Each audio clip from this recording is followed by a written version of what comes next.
But you're fairly consistently, fairly strict, kind of like I am. I'm pretty much just a steak and eggs guy, and that's pretty much, for the most part, all I eat, with rare exception. Is that fair to say about you? Yeah, 100%. I really do like just being just pure, pure meat and water, and mostly beef. I always feel better on beef. You and I have been on the sort of the sharp end on this for a while now, so I'm sure you can tell the difference between like beef and pork and eggs and things like that. Yeah. I mean, I think honestly, I do think for me, and again, that's for me, and I'm not going to sort of extrapolate to anybody else. For me, I mean, straight up red meat, I feel like a wolf. I feel like an animal, and it's interesting.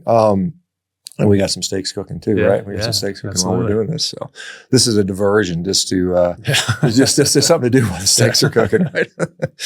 Yeah. So it's just kind of interesting. I just literally published. I didn't publish. I just reposted a study that came out looking at fruit consumption and non-alcoholic fatty liver disease, and they had a randomized control trial. I don't know if you've seen it yet. It literally just came out like yesterday. Nice. And what the study found was, if you had non-alcoholic fatty liver disease, and that's a big caveat. So if you're metabolically unhealthy and you've got this stuff, they divided 2 groups for 6 months. One they told to eat 4 servings of fruit a day. The other group they said to eat 2 or less. And the ones that ate 4 servings or more saw their fatty liver got worse. Their BMI was higher. Their glucose control was worse. I think their HDL went down relative to the other group. Mm-hmm. So all across the board, markers got worse on the high fruit group versus the low fruit group, at least in that cohort of fatty liver disease. And so I think this is a news, because there's some people are talking about, hey, eating a lot of fruit with the diet. And I think that can work for some people if they're metabolically very healthy and fit. But unfortunately, and I assume Australia is very similar to the US, where most people aren't metabolically healthy. Most people are sick in disease. And a lot of people have fatty liver disease, at least to some degree. I mean, the numbers in the population are going up. Some people say 25% and maybe higher have that. So it's a problem. So you're not recommending people eat a bunch of fruit or anything like that?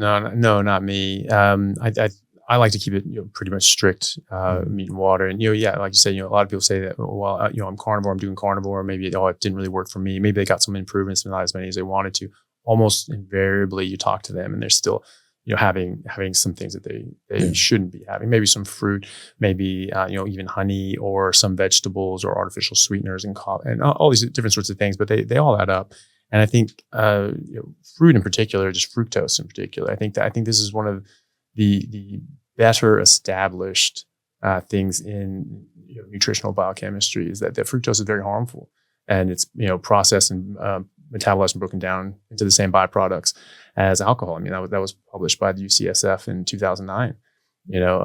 They just show this biochemically, that this is what this breaks down to, is in the same byproduct. So you'd expect to get the same issues. And so, saying that fructose from fruit is better than fructose from some other source, I think is a bit strange. I don't think there's any evidence for that. And, it may be that, I think that, I saw, a discussion that said, well, show me a study that says that the fructose from fruit causes as much harm as a packet of sugar. And it's like, well, show me the study that says the opposite, Yeah, I mean, it's interesting, because the study I just talked about, and it's on my YouTube if you want to look it up, but it's it was calorie equated, because a lot of people will say, well, it's a calorie thing. If you eat excessive amount of calories in fruit, then you're going to have an issue. In this study, at least they said they accounted for calories, and it didn't seem to change the outcome. So that's kind of interesting, because there's, and there may be a dose, a threshold for that. I've seen, 1 gram per kilogram or something along those lines might be acceptable for some people. But yeah, I mean, again, it depends on who you're talking about, because clearly fruit is been around for a long time, and I have no doubt that we ate it in some degree. But to the extent that you can get, in Washington State, you can get mangoes in January, it just doesn't make sense, right? It's just it's one of those things. So what is your daily? Are you eating a bunch of times a day? I know we're going to have steaks. I don't know if this is in your normal routine. I had steak and eggs for breakfast.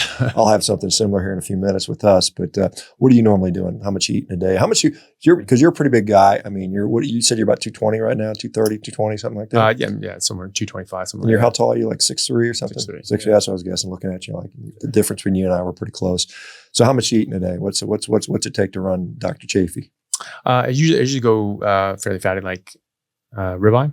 Okay. And if I'm doing that, if I'm sedentary and I'm just sort of just going to work and coming home, I'll eat like a little over 2 pounds probably. But if I'm working out, that'll easily double. So if I'm lifting weights and being active, like I will absolutely want more than that. Yeah. So usually I can get that down in one meal, like just a big fat ass steak in the evening time after I work out. So usually try to work out after work if I can, and so I'll just eat then.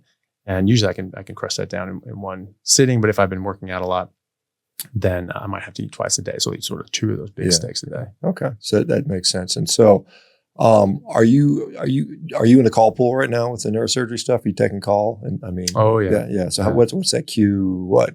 Oh, it can be, it sort of mixes up, but I'm usually on call overnight, twice a week. Yeah. Okay. And so like Q3, 4, something like that. Yeah. Yeah. It changes up. It sort of mixes up, but, it's like a 36-hour shift. We don't go home post call. So it's like, work all day, work all night. Yeah. I did that. I remember those days very well. I don't miss them. And it definitely messes with your sleep because usually you're not sleeping at all during that time. And if you do, it's for like 3 minutes and then the nurse is calling you, hey, you don't get a good night's sleep. And so that's a challenging time for sure.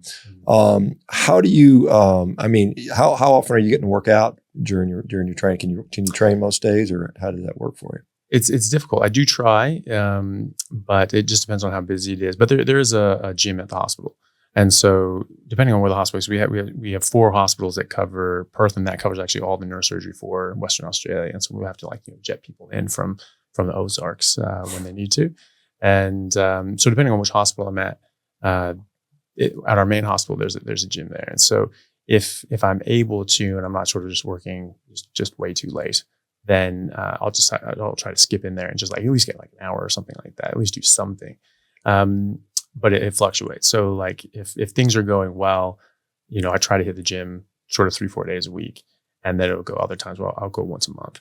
So it's highly variable. And so are you eating at the hospital? I mean, can you get carnivore food at the hospital? I mean, burger patties or eggs and bacon, or what do you do at the hospital when you're there? I know. I'm just thinking, I know the hospital usually have burger patties, and all the vegans are screaming to high heaven about it, But I mean, what are you eating at the hospital for? Yeah, so I had them actually rearrange the buttons on the cafeteria. So I had them just take. I mean, I didn't make them do that, but they did that anyway because I was just asking just for the eggs and bacon on their own. Yeah. And they're like, "Well, we have this sort of bacon and egg sandwich." I'm like, "Yeah, I don't want the sandwich. I just want the bacon and eggs." And so the manager sort of switched it around so I could get it a la carte. And so it's like the Dr. Chaffee special or something like that. Yeah, it was kind of funny when I was at the hospital. I mean, they literally kind of had it. They almost knew it was my special. It was and I wasn't carnivore then, but I was eating a lot of meat, and I was often doing. I was in a ketogenic diet, so I had these sort of bacon and egg, and I was still eating the salads. I remember going there and get these, and there was like a salad bar, and I would just mound in all the spinach, and then I would pour the olive oil on there and the eggs and the bacon and some nuts and a little bit of fruit, and just eating these massive salads, and realizing it's wondering why was my gut kind of bothering me. It's kind of one of those interesting things you kind of put it together later. Yeah. Yeah, they'll make my basic order is 10 eggs and 6 long strips of bacon, it's like the European sort of strips where it's like the entire thing, and so I'll do that. So other people I tell them you can just order that, and I was like, yeah, just ask them, and so they come up and say, it's yeah, can I get the Dr. Chaffee breakfast and the other, and so now they're sort of doing it for other people as well. And when they brought in a steak sandwich and a burger, they automatically put those meat options as an a la carte just in case I kind of wanted it. Good for you. That's good.